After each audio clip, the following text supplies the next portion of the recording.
When the underdog is trapped in despair, how do they turn the tide? When power, money, and connections are all monopolized by the strong, what can a nobody do to break through injustice?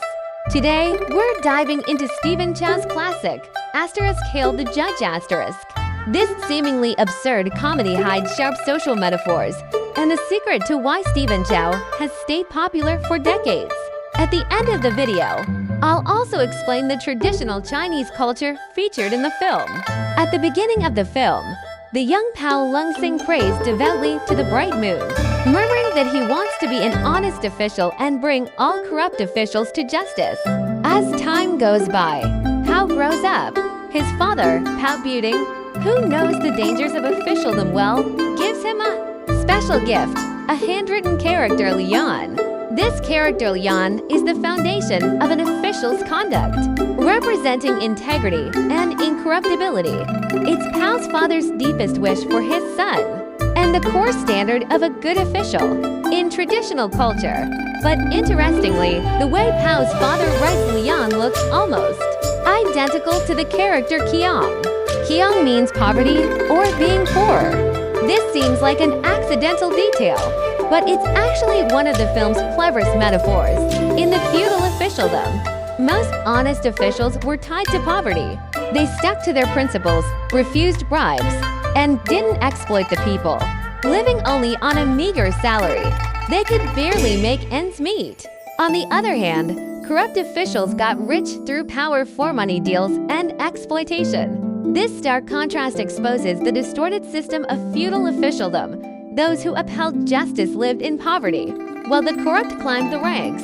This cruel reality gradually eroded Pao Lung-sing's original aspiration. The grown-up Pao Lung-sing is no longer the boy who swore under the moon. The first conflict begins with a court session. The visitor is Fong Tong King. His name is a pun on absurd mirror, hinting at his absurd and crooked nature from the start. As soon as Fong enters the court, he brings up a ridiculous case. He sues a weak woman for raping a rich man, Master Lam, who's twice her size. Anyone with common sense can see this is illogical. It's clearly a frame-up to harass her. But this is just the start of Fong's absurdity.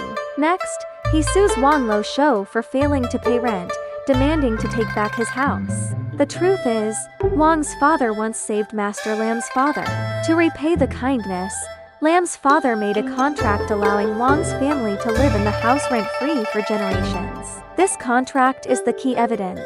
But ancient documents had no punctuation. Sentence breaks were left to the reader.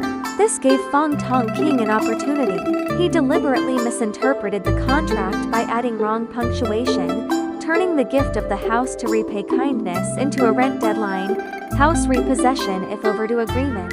With his sophistry, the contract's meaning was completely changed. By then, Pao Lung-sing had long lost his integrity as an honest official, so he ruled in Ling's favor, ordering Wang to move out. He betrayed his original aspiration again and again, compromising with power and profit. In the end, he became the person he hated most as a child. Being an honest official is hard. Being a corrupt one is impossible. Stuck in the middle, he achieved nothing. If Wang Lo Shou's case is a sign of Pao's downfall, then the massacre of Chick Chun Sai's family is what pushes him to the edge and wakes up his conscience. The conflict escalates sharply. The powerful young master Chung Wai abuses his status, raping Chun Siu-lin, the daughter-in-law of the Chick family. When his crime is exposed, he cruelly kills all 13 members of the Chick family. Pao Lung-sing arrives just in time, catches him red-handed, and arrests him. At the trial, the arrogant Chung Wai immediately drops his father's name, Chung Quan, the Admiral of the Navy, a first-rank official. Pao Lung-sing is only a 9th-rank official, the lowest rank, like a small-town magistrate. The gap between their ranks is more than 20 levels, like heaven and earth. This huge status difference casts a shadow over Pao's trial. Opposing Chung Wai is essentially opposing the entire Admiralty. Deep down, Pao still has a shred of integrity as an honest official. Horrified by the massacre, he steps up to seek justice for Chun Siu-lin. At first, the night watchman testifies that he heard dogs barking, went to check, and saw Chung Wai fighting with Lai Fuck, the Chick family's servant. Lai Fuk also admits he saw Chung Wai kill all 13 family members, and that Chung tried to kill him too. Pao temporarily imprisons Chung Wai, planning to examine the bodies before sentencing him. Shortly after, Chung Wai's father orders Fong Tong King to visit Pao with 30,000 taels of silver. After placing the silver down, Fong speaks with arrogant threats, highlighting the Chung family's connections. Chung Wai is not only the admiral's son, but Chung Quan is also the sworn brother of Li Lin Ying, the most trusted eunuch of Empress Dowager Cixi. With the backing of the imperial family, the Chungs have a solid foundation in the court and no one dares to oppose them. This is no warning, it's a naked display of power, hinting that Pao should cooperate. If he dares to go against the Chungs, he'll be enemies with Li Lin Ying and the entire imperial power, with disastrous consequences. Surprisingly, Fong's request isn't to free Chung Wai. Instead, he says Chung Wai's grandmother wants to see him. Torn between his conscience and greed, Pao finally gives in and takes the bride, planting the seed for his own downfall. On the day of the official trial, Fong Tong King, a master of official sophistry, turns black into white again. This time, the presiding officer is the official magistrate Chen, while Bao Longsing is just a substitute. Now that Magistrate Chen has returned, Qin Haoli Anyan's case will be judged by him, but it is obvious that Magistrate Chen has been bribed. Fong Tong King has Chung Quan forge evidence overnight, completely refuting Chung Wai's crimes and framing Chen Xiulin instead. A new witness appears. The coroner claims all 13 members of the Chick family and their dog died of arsenic poisoning. A pot of syrup at the scene was laced with a large amount of arsenic. Chu Yi, the owner of the herbal shop, also testifies that Chen Xiulin bought a caddy of arsenic from him. The night watchman and Lai Fuk changed their testimonies too. The night watchman says he never saw Master Chung. Instead, Lai Fuk was chasing and beating him. Fong goes on to accuse Chen Xiulin of having an affair with Lai Fuk, and the two conspired to poison the Chick family. Lai Fuk even presents evidence of their affair, a poem that Chen supposedly gave him, claiming she admired his talent. This line is from Qin Guan's CI poem Kwakio Shan Wispy Clouds Wrought into Grace Song Dynasty. It metaphorizes a precious and beautiful encounter, especially emphasizing that a short gathering between true lovers is more valuable than numerous ordinary relationships in the world. The core lies in highlighting the purity and depth of love, rather than its duration. To make matters worse, Chen is found to be 2 months pregnant. Her husband had tuberculosis, which people thought made him infertile, though his condition was actually improving. To everyone, this improvement is just an excuse, solidifying the accusation of adultery. Even more viciously, Fong exposes Pao Longsing's bribe of 30,000 taels, accusing him of conspiring with Chen to frame Chung Wai. Under the pressure of power and false evidence, Magistrate Chan acquits Chung Wai on the spot. A clear-cut massacre ends with the victim wronged and the murderer walking free. As soon as the verdict is announced, snow starts falling even though it's the middle of summer, the 6th lunar month. This, snow in the 6th month, isn't a random detail, it's a reference to the classic Yuan dynasty opera Snow in Midsummer. In the opera, Dewey is wrongfully accused of murder and sentenced to death. Before her execution, she makes 3 vows.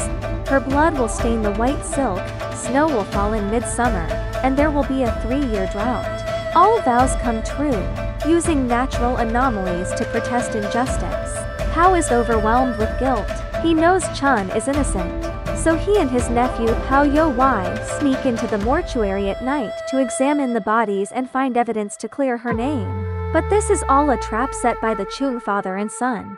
As soon as Pao and Pao Yo Wai find clues, they're caught. They're framed for taking bribes and colluding with bandits and sentenced to death. Fortunately, Pao Yo Wai and the Pao clansmen act quickly, helping Pao escape from prison.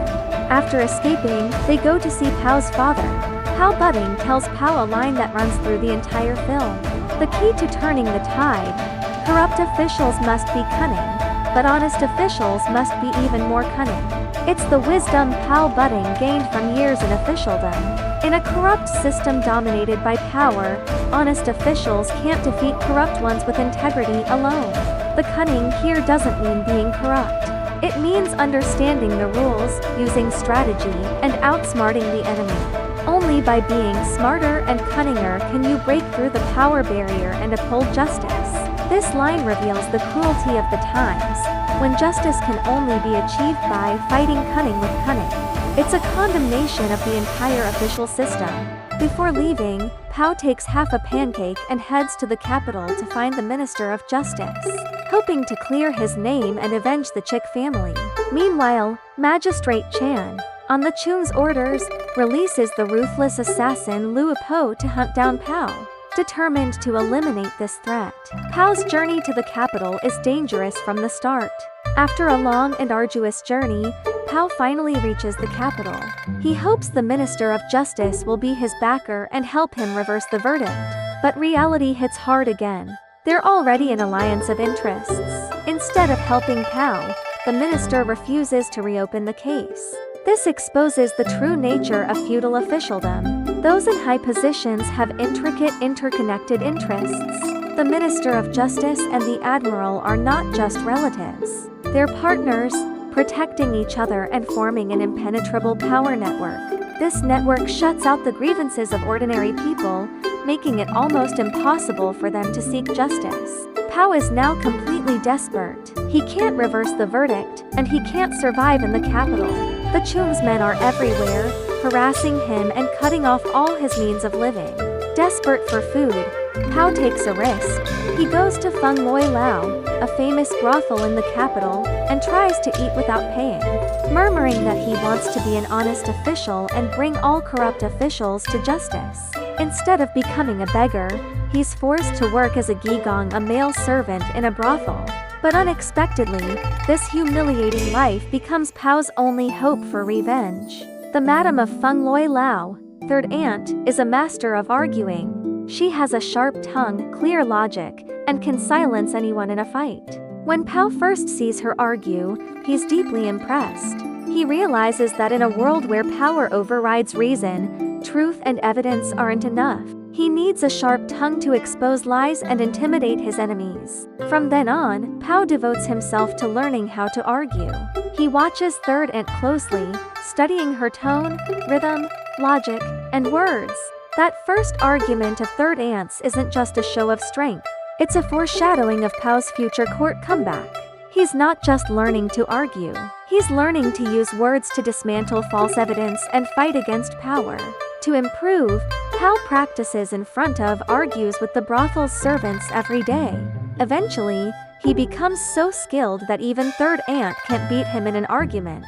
Just as Chow masters the art of arguing, a big figure visits Feng Loi Lao, the Emperor of China. With sharp intuition, Chow recognizes the Emperor, a pair of underwear. He knows this is his only chance. Overwhelmed by grievance, he kneels down and tells the Emperor the truth about the Chick family massacre, his wrongful accusation, and his desperate situation. Shocked by the corruption of the court and the Chung's arrogance, the Emperor is moved by Chow's perseverance. He makes an exception and allows Chow to retry the case, giving him a chance to clear his name and avenge the Chick family. After a long period of darkness, a glimmer of justice finally appears. The retrial is the film's climax. This isn't just a fight for justice, it's a tense power struggle filled with ritual. When Chow and Fong Tong King enter the court, they mimic boxers' entrances, wearing capes, strutting forward, and rinsing their mouths. This absurd scene has a hidden meaning. They're not in a court, they're in a boxing ring for power. Every word and action is a provocation against the other side's power. Behind Fong Tong King stands Li Lin Ying, the most trusted eunuch of Empress Dowager Cixi. He represents the Dowager's political faction. On the other hand, Pao Lung Sing only gets to retry the case with the Emperor's approval. In essence, he's a pawn the Emperor placed in the court. The outcome of this trial directly tips the power balance between the Emperor and the Empress Dowager, all condensed into this single courtroom. As soon as the retrial starts, Pao Lung Sing uses his well-practiced sharp tongue and careful logic to bring up all the tampered testimonies, picking apart their flaws one by one. He first targets the coroner and Chi Yi, the herbal shop owner, hitting the fatal holes in their stories. Earlier, both insisted that the Chick family died from arsenic poisoning. Chun Siu-lin laced their syrup with arsenic.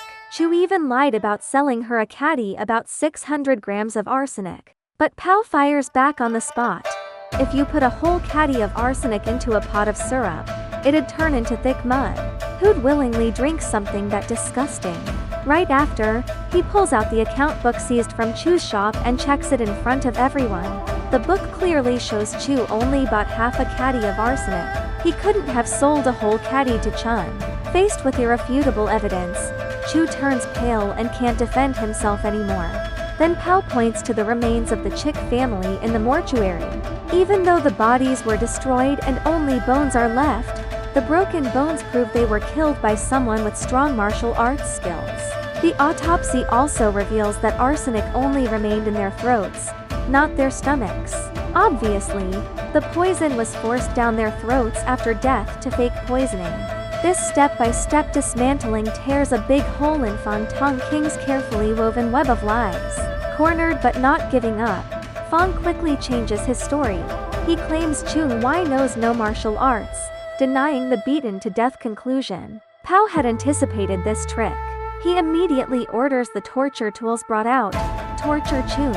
His real plan is to provoke Chung into fighting back. If Chung resists, it'll prove he knows martial arts and seal his guilt. Just as Chung is about to crack, eunuch's announcements are heard outside the court. Li Lin Ying arrives with his entourage, walks imposingly to Chung, and personally puts a bright yellow imperial jacket, a symbol of royal dignity, granting immunity from all punishments on him. This is Li's blatant attempt to suppress the trial with royal power. The situation hits a stalemate again. The powerful and influential can avoid punishment, but poor Qin Haolian cannot escape it. Instead of panicking, Pow deliberately shouts at Li, using fierce words to buy time. He had secretly arranged for Luo Po to return to the prison and pressure bribed witnesses like Lai Fuck into telling the truth. During this, they make a surprising discovery. Lai Fuck is illiterate. The love poem Fong used as evidence of his affair with Chun is fake. Lai Fu doesn't even know what's written on the paper. Bao Longxing gave Lai Fu a Tang poem Li Bai's Quiet Night Thoughts, which expresses the poet's homesickness and is an entirely different piece from the love poem mentioned earlier. Yet Lai Fu was still reciting the line, 金风玉露一相逢. Admiral Chung Quan Chung Wai's father unreasonably orders Chun to be tortured, trying to force a confession. Just as the torture tools are about to strike, Chun suddenly collapses in pain, her belly protruding. She's going into labor. This is one of the most touching scenes in the film. Faced with a woman about to give birth, high-ranking officials like Chung Quan and Magistrate Chan raise their hands without hesitation, insisting on torturing her first, showing no humanity at all. Enraged, Pow stops them immediately. 人騷咗4個舉手，俾佢生，俾佢生。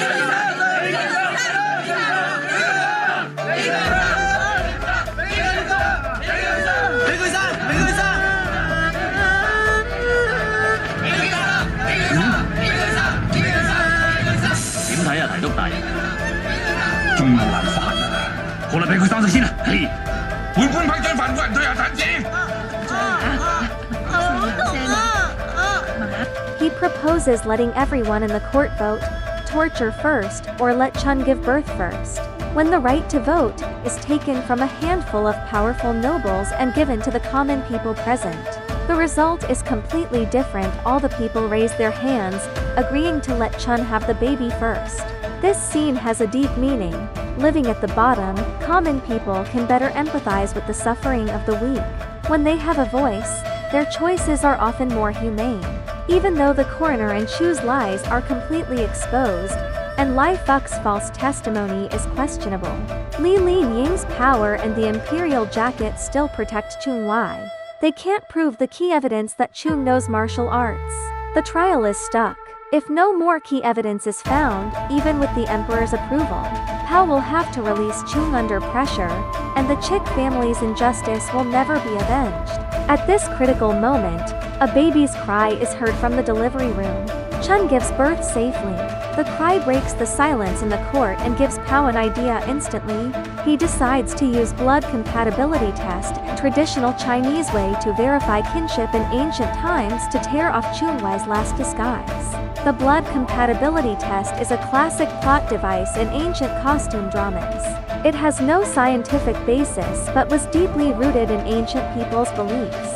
The core idea is if 2 drops of blood mix in water, they are relatives. If not, they are not. How has someone bring a bowl of clear water, drops the baby's blood into it first, then forces Chung to drop his blood too? Everyone holds their breath. The 2 drops of blood slowly move towards each other in the water and finally mix completely. This scene terrifies Chung. Panicked and losing his cool, he blurts out the truth. He raped Chun Siu Lin. Seeing Chung confess personally, Li Lin Ying knows the game is over. Staying any longer would only be embarrassing. He snorts coldly, turns around, and prepares to leave with his entourage, trying to cut all ties with the Chung family to save his own power. But just then, a commotion is heard outside. Chung Wai's wife storms. It turns out the baby used in the blood test isn't Chun's. It's Chung's own son with his wife. Realizing he's been tricked and humiliated in public, Chung flies into a rage, losing all his sanity. He starts throwing punches at people around him, his moves sharp and powerful. Fong Tong King's claim that Chung Wai knows no martial arts is completely shattered at this moment. His angry outburst proves he's highly skilled in martial arts, perfectly matching the fatal injuries on the Chick family's bones. All doubts are finally answered. Seeing this, Luo Po steps forward immediately and subdues the furious Chung with his martial arts, leaving him no chance to resist. Pao immediately orders Chung to be executed by guillotine, a traditional beheading tool for serious crimes, avenging the 13 members of the Chick family. As the guillotine falls, this injustice case tied to royal power struggles and an underdog's comeback finally gets justice. The nature of this courtroom battle echoes Pao's father's wise words. Corrupt officials must be cunning, but honest officials must be even more cunning. This is never a simple fight between good and evil, it's a battle of wits that requires understanding and using the rules well. Pao finally understands this. He's no longer a puppet controlled by power. Instead, he takes the rules as his weapon, using smarter, more cunning ways to tear apart lies and restrain his enemies. The film's clever integration of traditional Chinese culture and historical allusions gives this comedy a rich cultural depth. One small detail is the scene where people are frying Pao Lung Sing a snack to show their anger at his unfair judgments. The movie used deep-fried stinky tofu. This comes from a real historical story. Frying Hui Yu Sha Hui, which is the origin of today's fried dough sticks Yu Shao. Hui refers to Qin Hui, a traitorous minister in the southern Song dynasty. Qin framed Yu Fei, a national hero who fought against foreign invaders, leading to Yu Fei's wrongful death. His betrayal and persecution of loyal people made the whole country angry. But under feudal imperial power, people dared not openly criticize the powerful. Instead, they vented their anger through food. Villagers twisted dough into shapes representing Qin Hui and his wife, fried them in oil, and called them frying Hui. It's worth noting that the blood compatibility test, which drives the plot twist, is a common trope in ancient costume dramas but has no scientific basis. From a modern medical perspective, whether blood mixes depends on blood type matching, not kinship. Even unrelated people with the same blood type may have mixing blood and water, while relatives with different blood types may not. Ancient people regarded this as an unbreakable rule because of their limited knowledge, embodying the simple idea of connected blood and giving blood symbolic meaning beyond physiology. Finally, if you enjoyed this commentary, please like and subscribe. I'll keep bringing you more film explanations.